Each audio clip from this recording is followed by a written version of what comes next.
నమస్తే, నేను మీ రఘురామరాజు. సిక్కోలు రాజకీయం ఇప్పుడు అగ్నిగుండంలా రగిలిపోతోంది. అసలు శ్రీకాకుళం పరువు ఏమైంది? కాళింగ సామాజిక వర్గ ఆత్మగౌరవం ఏమైంది? ఆమదాల వలసలో మాజీ స్పీకర్ తమ్మినేని సీతారాం చుట్టూ తిరుగుతున్న 3 కోట్ల భూదందా వ్యవహారం ఇప్పుడు జిల్లా వ్యాప్తంగా పెను సంచలనంగా మారింది. అటు సొంత సామాజిక వర్గం లోపల తీవ్ర ఆగ్రహంతో రగిలిపోతుంటే, ఇటు రాజకీయ ప్రత్యర్థులు బజార్లోనే బట్టలు ఊడదీసి కడిగేస్తున్నారు.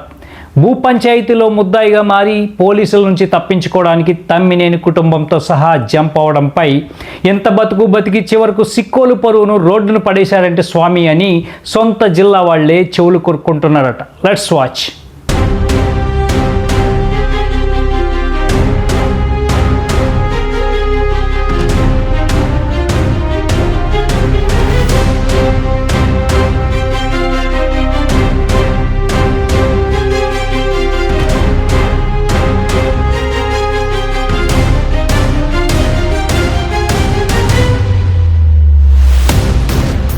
విషయంలోకి వెళ్తే, ఆముదాల వలస కేంద్రంగా జరిగిన 3 కోట్ల భూ వ్యవహారం కొద్ది రోజులుగా జిల్లాను కుదిపేస్తోంది.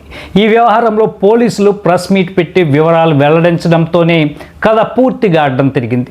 కేసు నుంచి తప్పించుకునేందుకు తమ్మినేని వర్గం హైకోర్టులో వేసిన స్క్వాష్ పిటిషన్ను కూడా కోర్టు నిర్దాక్షిణ్యంగా తిరస్కరించడంతో ఇంకేముంది, పోలీసుల అరెస్టు భయంతో తమ్మినేని సీతారాం తన కుటుంబంతో సహా పరారయ్యారనే వార్తలు గుప్పుమన్నాయి. మైక్ ముందుకు వస్తే కొండలను సైతం పిండి చేస్తానంటూ వీర ప్రలాపాలు పలికే ఒక ఫైర్ బ్రాండ్ నేత ఈరోజు చట్టానికి భయపడి ఊరు విడిచి పారిపోవడం ఏంటని సిక్కోలు వేదికగా ఆఫ్ ది రికార్డ్గా పెద్ద ఎత్తున చర్చ నడుస్తోందిట.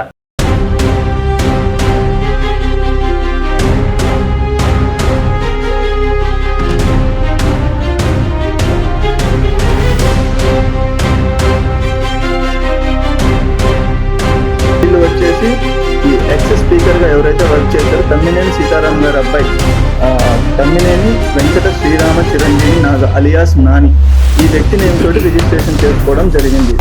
సో ఇందులో ఏంటంటే, వాళ్ళు ఎవరైతే పర్చేజర్ బయ్యర్ ఉన్నారో ఆ 4 మందిని అరెస్ట్ చేయడం జరుగుతుంది. వీళ్ళు కాకుండా సబ్ రిజిస్టర్ ఎవరైతే అరుణా గారు ఉన్నారో ప్రజెంట్ వీరమండలంలో పనిచేస్తున్నారు, సబ్ రిజిస్టర్ గారిని కూడా ఇందులో అక్యూజ్ చేయడం జరిగింది. ఆవిడని కూడా అరెస్ట్ చేయడం జరుగుతుంది. రిమైనింగ్ పర్సన్స్ ఎవరైతే ఇంకా 4 ఉన్నారో, ఒకరు అప్స్టాండింగ్లో ఉన్నారు, మిగిలిన 3 పర్సన్స్ ఏవైతే మనం మెన్షన్ చేశామో వాళ్ళని కూడా ఫర్దర్గా లీగల్ యాక్షన్ తీసుకోవడం అనేది జరుగుతుంది. అసలు ఈ శ్రీకాకుళం జిల్లా అంటే కాళింగ సామాజిక వర్గానికి ప్రత్యేక గుర్తింపు ఉంది. ముఖ్యంగా ఆమదాల వలస, టెక్కల నియోజకవర్గాల్లో ఈ సామాజిక వర్గానిదే రాజకీయంగా తిరుగులేని ఆధిక్యం. ఈ వర్గంలో సీనియర్ మోస్ట్ నేతగా చలామణి అయిన తమ్మినేని సీతారాం ఇలాంటి చీప్ భూదందాల్లో ఇరుక్కుని పరారీ కావడంపై కాళింగ పెద్దలు తీవ్ర ఆగ్రహం వ్యక్తం చేస్తున్నారట. శ్రీకాకుళంలో కాళింగుల రాజకీయం అంటే ఒక గౌరవం, ఒక హుందాతనం ఉండేది. ఇలాంటి ఒక సీనియర్ నేత ఇలా ల్యాండ్ సెటిల్మెంట్లో ఇరుక్కుని పారిపోవడం వల్ల మా సామాజిక వర్గం బజార్లో తలవంచుకోవాల్సి వస్తోంది అంటూ అంతర్గత సమావేశాల్లో ఆ వర్గ నాయకులు మండిపడిపోతున్నారట.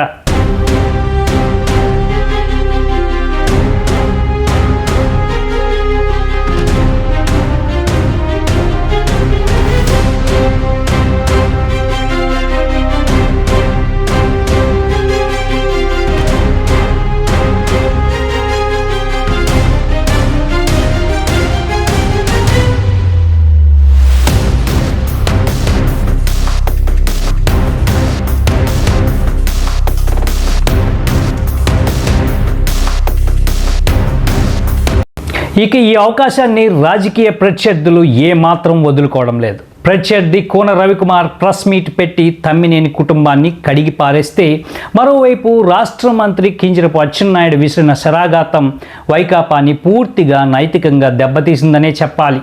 శ్రీకాకుళం జిల్లా రాజకీయ నేతలంటే రాష్ట్రంలోనే ఒక గొప్ప విలువ ఉండేదని, దాన్ని ఇప్పుడు తమ్మినేని బదనాం చేసి సిక్కోలు రాజకీయ పరువును రోడ్డుపై పడేశారంటూ అచ్చెన్నాయుడు నేరుగా విరుచుకుపడ్డారు.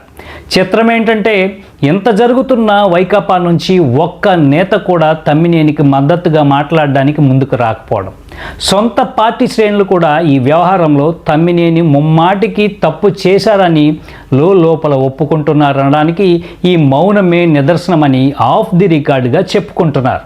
ఏమయ్యా తమ్మినేని సీతారాం, స్పీకర్ గా నువ్వు ప్రమాణం చేశావే, రాజ్యాంగాన్ని కాపాడుతానన్నావే, రాజ్యాంగంలో పొందుపరిచిన ప్రతి ఒక్క హక్కుల్ని కాపాడుతానన్నావే, ఈ శాసనం ద్వారా ఈ రాష్ట్రంలోని ప్రభుత్వాలుగా దాని ప్రాణ ఆస్తులు రక్షణ చేస్తానన్నావే, దొంగ సర్టిఫికేట్ పెట్టుకొని ఈ రోజు భూముల్ని కైకర్యం చేశావే. దీన్ని ఏమంటావు? ల్యాండ్ మాఫియా అనరా, ల్యాండ్ గ్రాబింగ్ అనరా? ఎందులో నోరు తగలడం లేదు. ఎవరైనా ఒక సామాన్యుడు, ఎవరైనా అతి పేదవాడు లేదా ఒక మధ్య తరగతి వాడు ఎక్కడైనా వాడు భూములు కొనుక్కొని పాప ఇల్లు కడితే ఇది అక్రమంగా ఇల్లు కట్టారని ప్రచారాలు చేస్తున్నారు, ఫేక్ ప్రచారాలు చేస్తున్నారు. మరి మీరు సాగించినది, మీరు చేసినది ఏమిటి? ఇదేనా మీ రాజకీయ విధానం? ఇదేనా మీ గొట్టల పార్టీ విధానం? జగన్మోహన్ రెడ్డి, ఇదేనా నీ గొట్టల పార్టీ సిద్ధాంతం? నువ్వు చెప్పాలని చెప్పి నేను డిమాండ్ చేస్తా ఉన్నాను. అటువంటి రాజకీయ పార్టీ రాష్ట్రంలో అవసరమా? ఒక తమ్మినేని సీతారాం, అదేవిధంగా సీది అప్పలరాజు కాదు, మొత్తం ముఠా అంతే 5 సంవత్సరాలు మొత్తం అధికారాన్ని అడ్డం పెట్టుకుని మొత్తం ఎక్కడ దొరికితే భూములు, రియల్ ఎస్టేట్లు, వ్యాపారం, ఇంకొక పని లేదు. వీళ్ళిద్దరే కాదు, ధర్మాన ప్రసాద్ కూడా అదే పరిస్థితి. ఆ రోజు ల్యాండ్ ఎక్విజిషన్ చేసి రైతుల దగ్గర తక్కువ డబ్బులు తీసుకుని ఎక్కువ డబ్బులు ప్రభుత్వం నుంచి కూడా దోచుకున్నారు. ఇవన్నీ ఈ రోజు బయటపడుతున్నారు. అసలు రాజకీయాల్లో వీళ్ళ గురించి మాట్లాడాలని చెప్పేస్తుంది. ఏంటి నిన్నటి వరకు 2 సార్లు 3 సార్లు మంత్రి, 4 సార్లు ఎమ్మెల్యే, నిన్నటి వరకు స్పీకరు, పెద్ద పెద్ద ఉపన్యాసాలు చేసిన వ్యక్తి బతికున్న వ్యక్తిని చంపేసి దొంగ సర్టిఫికేట్ ఇచ్చి ఇమీడియట్ గా నాలాంటి ఇమీడియట్ గా సూసైడ్ చేసుకుని చెప్తాం. ఎంత దారుణం! సత్య సమాజంలో ఎలా తిరుగుతారు? రాజకీయ నాయకులు అంటే ప్రజలు ఎందుకు హర్షిస్తారు? రాజకీయ నాయకులు అంటే నీకు చేతనైతే సాయం చేయి, చేతన ఒకటి ఊరుకో. ఈ రోజు నేను ఉన్నాను, ధైర్యంగా చెప్తున్నాను, ప్రభుత్వ స్థలం ఎక్కడైనా ఒక చెందుతుంటే కాపలాదారుడిగా కాస్తాను. ఎంతటి వారితోనైనా పోరాటం చేస్తాను, ఎవరైనా అనుకోండి. మైక్ ముందు పౌరుషాలు పలికిన ఫైర్ బ్రాండ్ నేత ఈరోజు భూ దందా కేసులో ఇరుక్కుని ఇంటి వెనుక చచ్చిన సందంగా మారారని సొంత వర్గాలే పెదవి విరుస్తున్నాయి.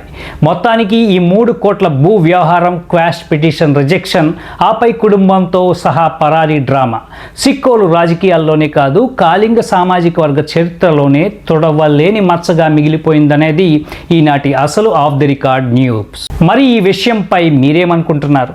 సిక్కోలు రాజకీయ పరిణామాలు ఆ సామాజిక వర్గ పరువు తమ్మినేనితోనే ముడిపడి ఉందంటారా?